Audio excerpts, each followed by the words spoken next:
Greetings to you, my friends, and welcome back to the fifth and final edition of the Prophet's Voice for the month of June.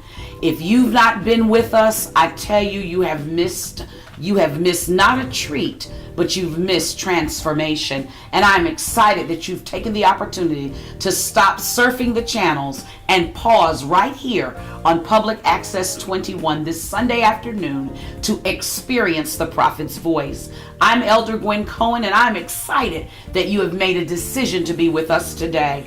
I need to let you know that you are to prepare yourself for an experience and an encounter with God unlike any other. We know there's a song out that says, let's get back to Eden and live on top of the world. But getting back to Eden is understanding who we truly are and who God has purposed us to be when we were in the garden.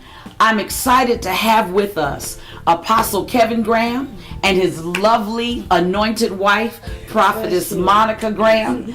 And if you have not tuned in, we have been talking about the adverse effects of the spirit of religion. I can promise you that last week there were folk out in the world that were freed and delivered.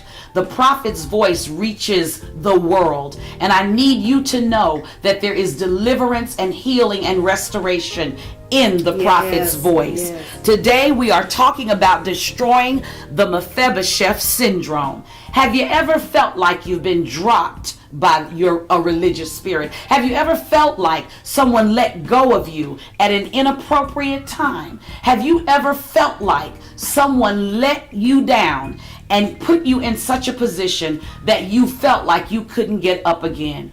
Well, Apostle Graham and Prophetess Graham have come to speak to you today to let you know you can take up your bed and walk. Amen. Amen. Amen. Amen. Well, we're excited today because in the city of Charlotte, yes, and in the North Carolina region and other regions, we have gatekeepers. Yes. Who oversee how our cities and how our government runs. But particularly here in this region, we have dealt with shameful experiences. Yes. In our government. Yes. In our schools. Yes. In our education, in our entertainment. Yes. And somewhat felt dropped by people in leadership. God is bringing a leader shift. My goodness, yes. That yes, won't just have a title. Yes, that's but good. They will have a character. Yes. And a conviction from God. Yes. Whether you're a public official. Yes. Whether you're a principal, whether you're dean of a college, God is calling you to reverse the shame. My goodness. That has been placed. Yes. In our areas of leadership. Now, 2 Samuel builds a picture in a story about a good guy named David.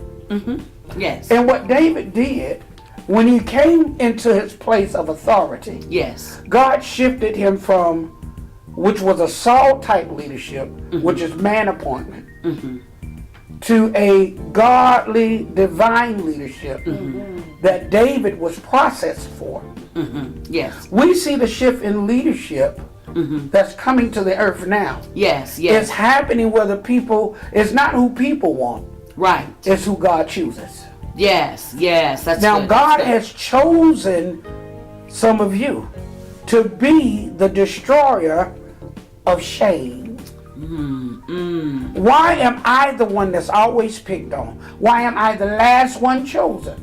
Why am I the one that it wasn't no one else? They had to choose me because everyone else was disqualified. Because if they had a choice, they wouldn't have chose me. Right, right. But God has chosen us. The word shame means a painful emotional cause of conscious guilt. There's a lot of people walking around with guilt that comes from a religious mindset. My goodness. Guilt cripples your effectiveness in God. Yes. Guilt cripples the reality of the kingdom on the inside of you.